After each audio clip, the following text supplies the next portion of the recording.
Ang nilipat ko dito guys, ayan o, makita nyo yung mga ano, yung mga tilapia na paanak natin. May kasamang ano yan, yung ano ba yung goldfish ba yan, parang kakainin yata nila yung tilapia. Oh. Mga tilapia galing dito guys, oh, yan yung mga binibreeding ko na tilapia kasi nung pinaghuhuli ko may mga itlog na.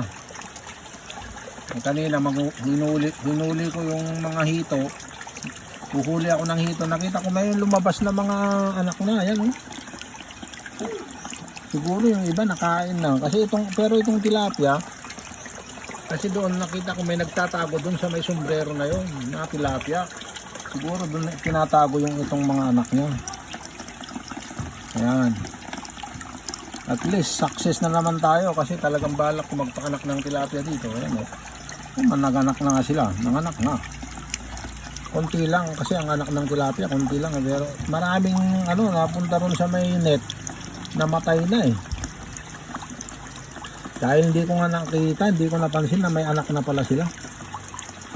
Ayan. Nilagay ko dito para makita nyo.